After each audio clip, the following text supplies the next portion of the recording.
So here we are, 1 year on since the beginning of a crisis coincided with Sibos in Vienna last year. What do you think has been the main impact on relationships in your sector? I think if anything it's brought them closer. Certainly when the crisis hit, I think one of the main advantages we had as a business was the close dialogue we developed with clients over a number of years. And in particular, in 2008, we opened a number of offices globally and moved our business away from the centre in London to get closer to the client. That certainly paid off, and that dialogue continues now, and if anything is stronger than it was before. So it's about building closer, stronger relationships internationally? Yeah, and I think the financial institutions business, one of its hallmarks is the partnership approach.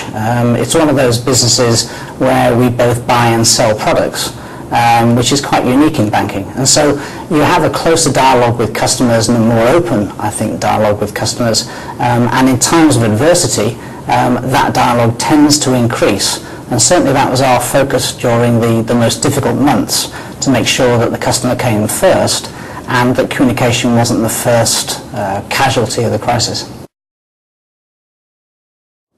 So how did your other significant relationship, which is with Barclays Capital, how did that help in coming to clients' assistance during the crisis? Well, that's always been a good, close internal partnership. And again, where Barcap have their main offices globally, we have our own colleagues based within their operations. So we had a close dialogue, and the partnership with them meant that we could have a cohesive and single approach to the market and to individual relationships.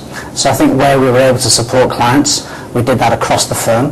Where we had concerns, we were able to evaluate those concerns, and at the same time as protecting Barclays, we were able to develop more business with clients where it was possible to do so.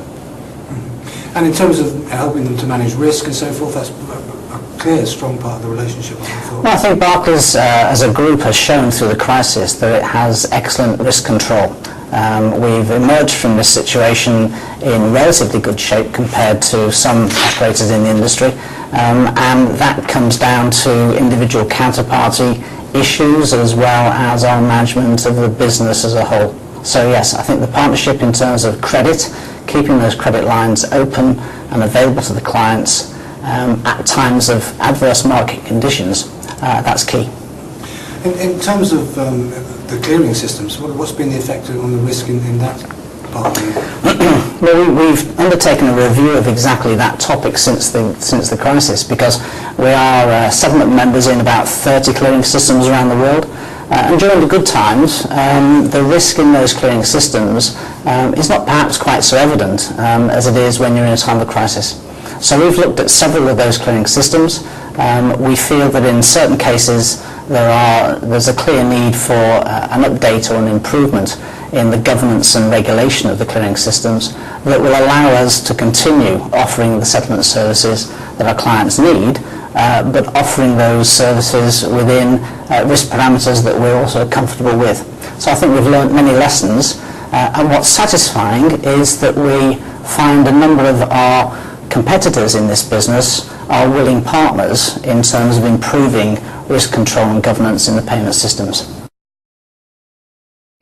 And as well as interest rates, what's been the effect on intraday liquidity?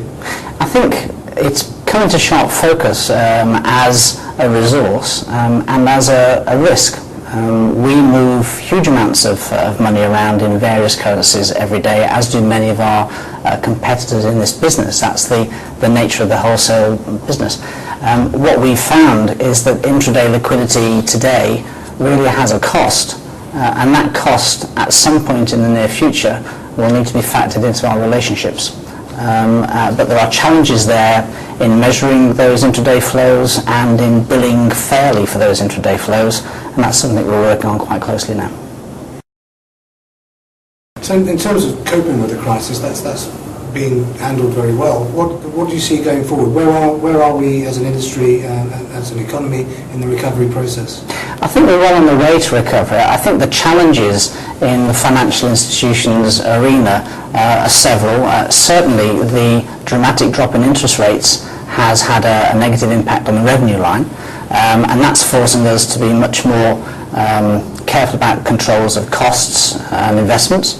But at the same time, the volumes of business show a surprising level of robustness, particularly in certain geographies. For example, in Asia, where we see continuing strong growth. So I think generally we are on the road to recovery. We've learnt many lessons over the last 6 months, but I think the attitude of institutions is to learn from those lessons, build and go forward. So it's a positive message going ahead. It's a positive message, not to underestimate how difficult the last 6 to 9 months have been, and anyone in this business can tell you how hard it has been to manage through the crisis, but I believe we're a stronger and better industry as a result.